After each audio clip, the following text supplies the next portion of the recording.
Assalamu alaikum warahmatullahi wabarakatuh. Once again, after a short break, I'm here, Uzma Khan, with you, and you're watching Sisters Corner on IQRA TV. And I have a lovely sister, Maryam Noor, and we are discussing all about revert Muslims and how did she accept Islam. We have discussed her challenges, the family conflicts, and apart from that, her childhood as well. So now we were discussing before the break about her second marriage, and we will continue. Yeah. So your experience with second marriage, you had 3 children, mashallah. Mashallah. And your second husband was from? Algeria. Algeria, okay. Yeah. Well done to Algerian men.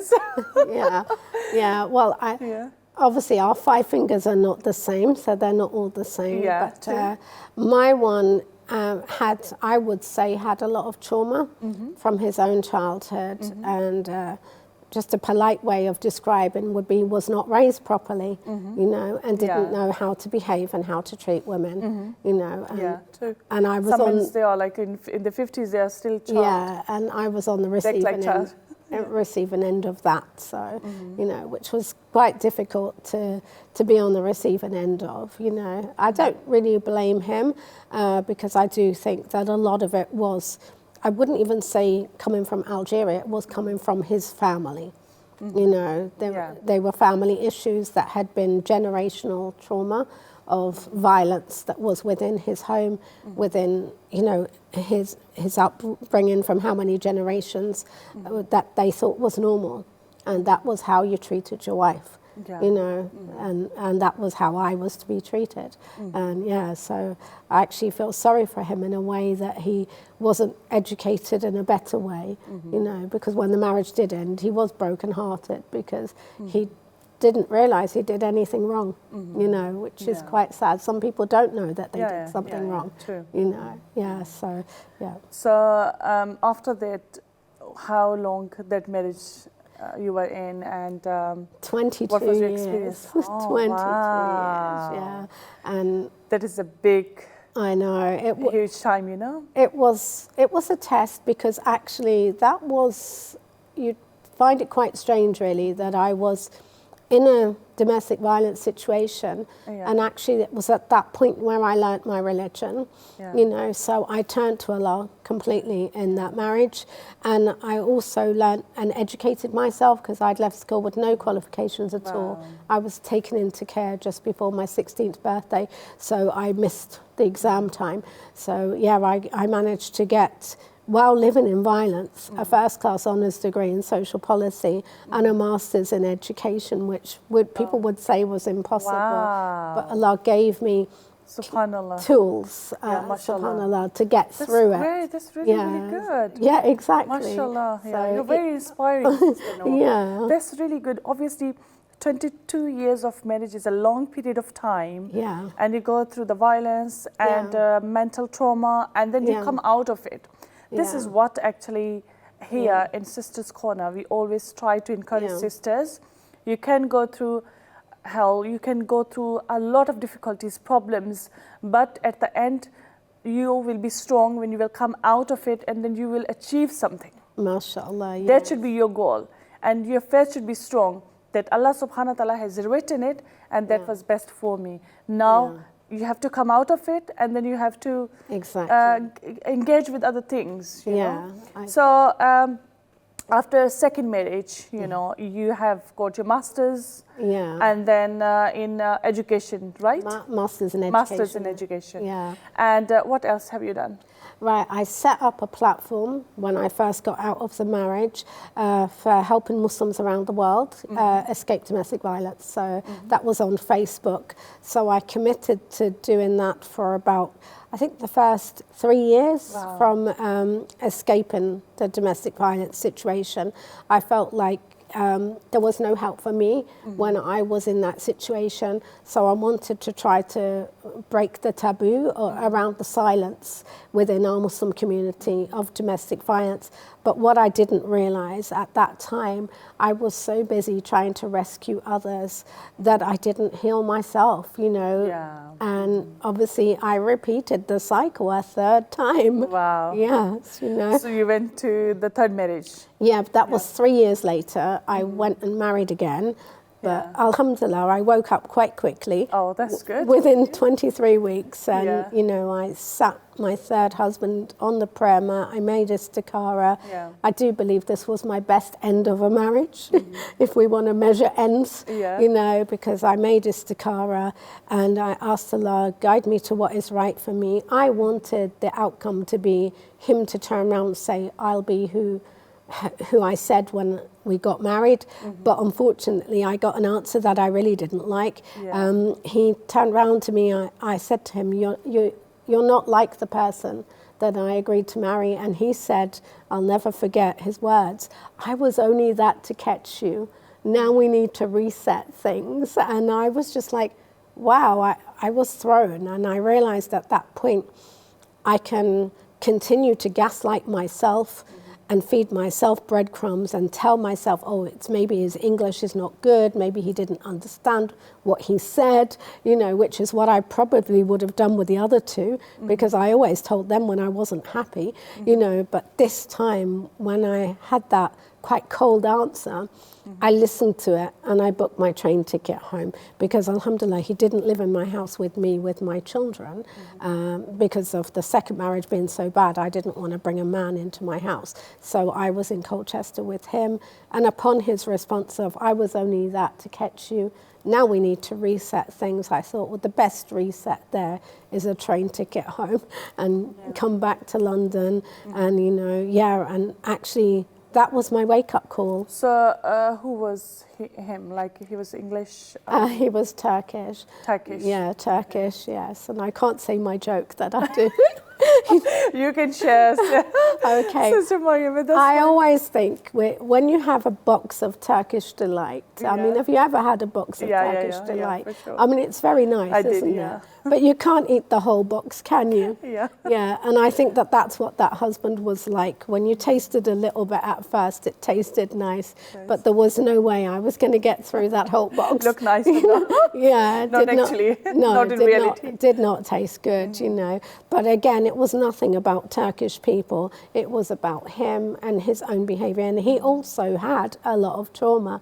So the three husbands that I married, the thing that they all had in common, they all had maternal trauma from their mothers. So therefore, their respect towards women was very low, you know. And obviously, I realised that I was attracting people who didn't love me because I didn't love myself. So I don't blame them, all three of them, or where they came from. And I'm not saying I blame myself, but I take accountability of the fact that I was not healed and I didn't love myself. So I picked people who didn't love me. You know, it was as simple as that, you know, So, Sister Maryam, what is your plan now? What do you think? Do you think like soon you're gonna get married again, or you're looking for We're having a laugh on this is very true, because the issue is many sisters, they just get disappointed. We do not encourage divorce. We do not encourage domestic violence. But at the same time, we do not encourage people to let themselves down. Exactly. You know? Do not go through domestic violence, you know, at the same time, and not losing hope.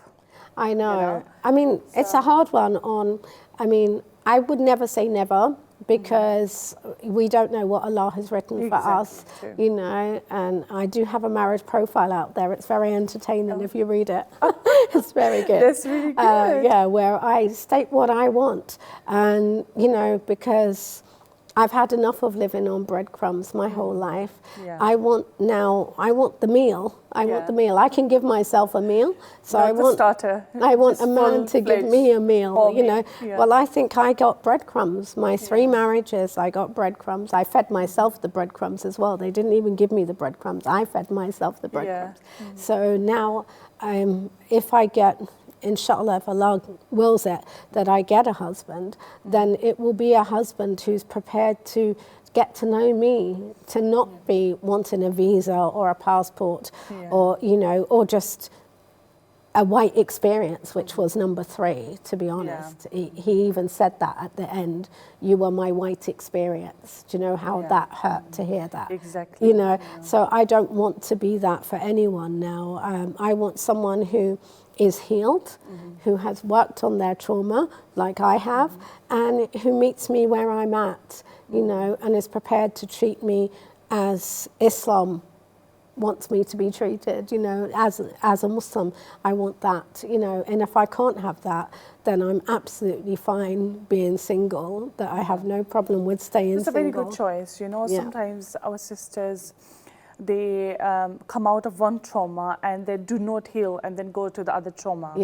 And this is one of the worst thing, because you do not understand, or you mentally or physically, you're not coming out fully from the trauma that you had in the first marriage, and then you go into the second. Then that doesn't work. Then you go to the third. Then that doesn't work. So somewhere we have to work on ourselves first. And then we have to think about like what can work in the marriage, inside the marriage as well at the same time. But then again, this is not the end of the life. If you are divorced, you should be putting up yourself, because children, once they are, you know, grown up, they are like going to be in their own families, and then at the end you are going to be alone. So it's better to have a choice to get married, but then choose a right partner, rather than, you know, it's better to be a single rather than choosing a wrong one again. You know? So it's really, really important.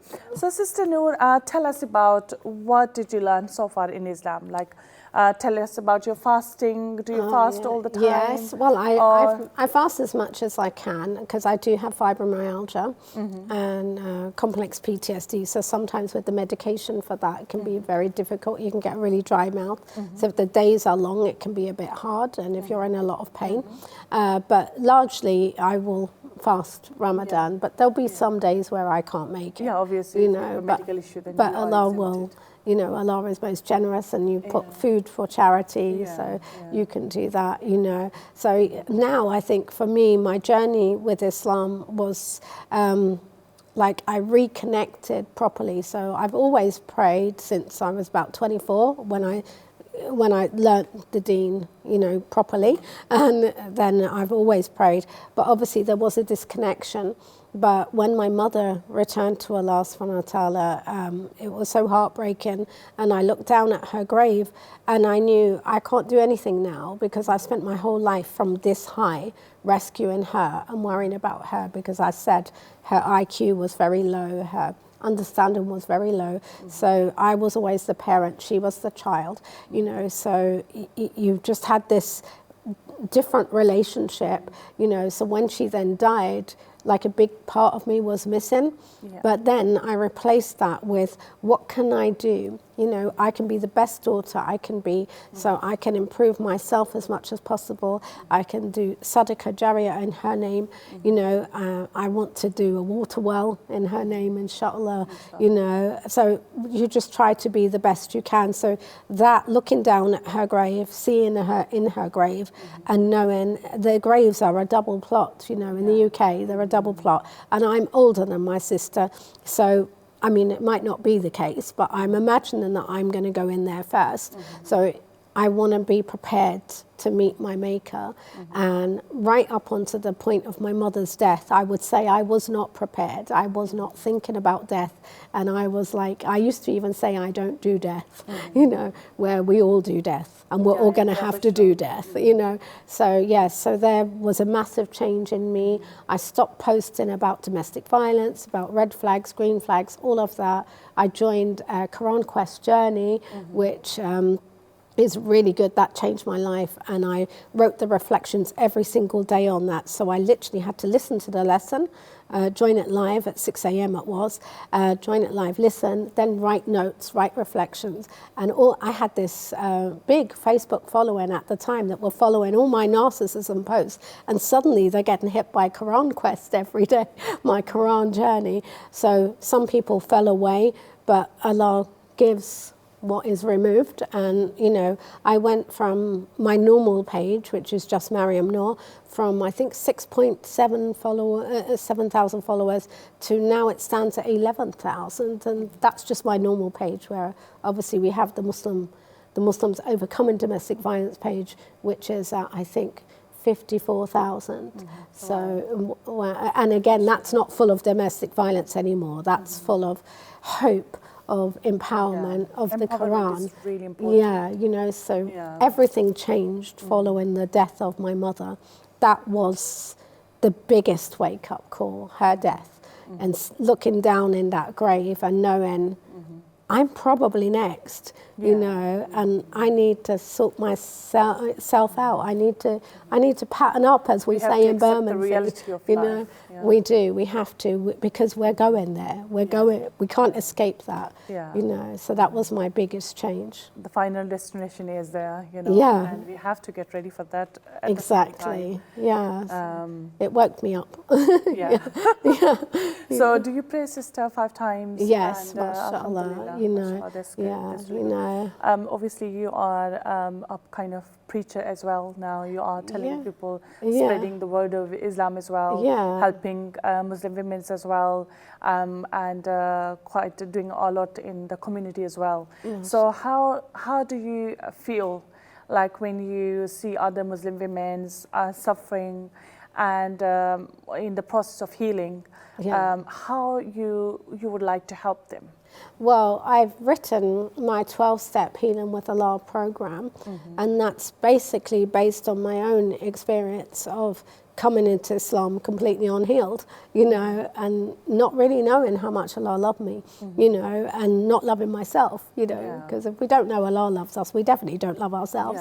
So I wrote that program, and alhamdulillah, I take sisters through that program. We're actually at step 7 now, which is taming the voice of the inner critic, basically, you know. Yeah, so when you called me and were like, I want to do an interview, like my inner critic is like, no, who wants to hear your story? No one wants to hear your story, Maryam. You know, you'll just chat forever and won't stop, you know. And so that's the inner critic. But then you realize that you have to not listen to that inner critic. Exactly. Because every story, every person's story is of value. And if you help just one person, then you're saving the ummah. So, you know, you've got to step up, tell your story and help others, and stop listening to that inner critic, because the inner critic, it's from shaitan, it's from all of the past traumas. It's not. The voice of inspiration and hope is from Allah, you know, mashallah. Yeah, alhamdulillah. This is very, very good, honestly.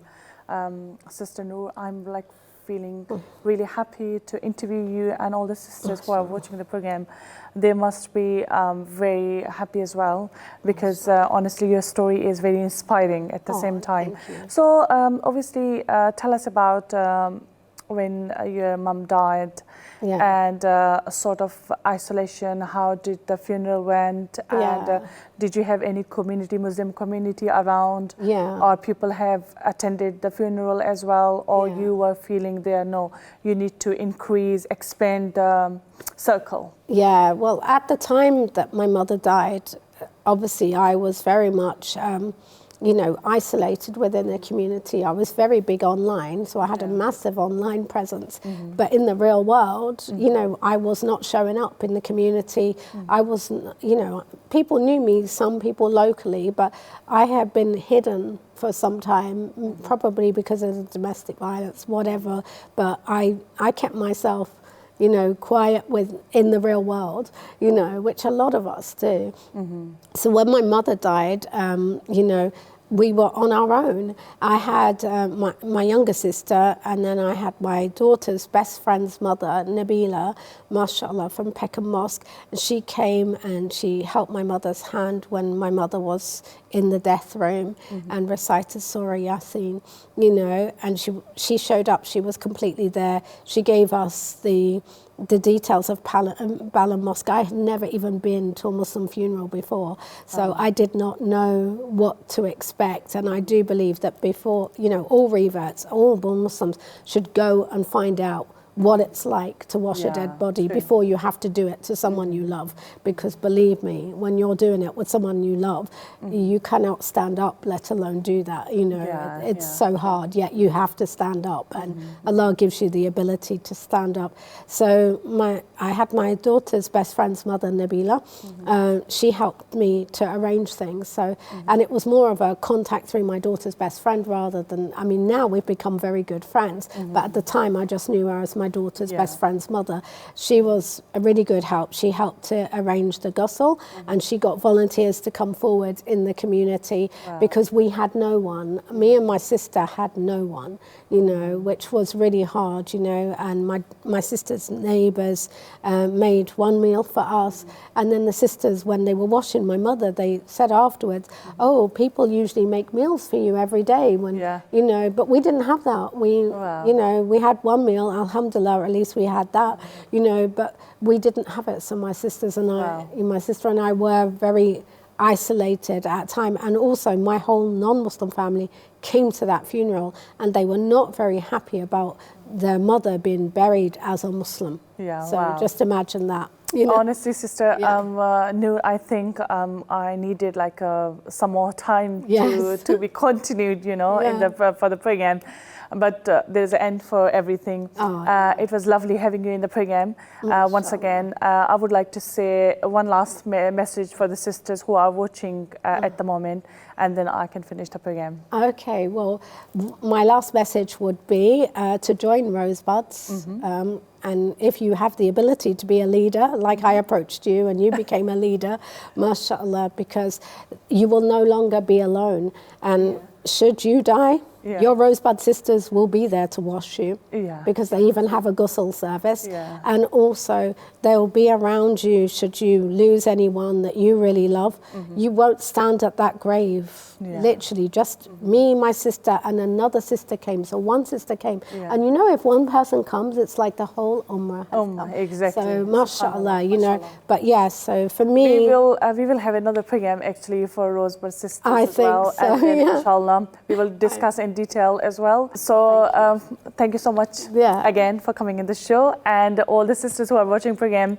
With one last message, I would like to say, never ever lose hope, and always have a strong faith. Whatever Allah subhanahu wa ta'ala has written for us, it is already written. No one can change it. But what you want to change yourself, and always believe that Allah subhanahu wa ta'ala, whatever is from Allah subhanahu wa ta'ala, it is best for you.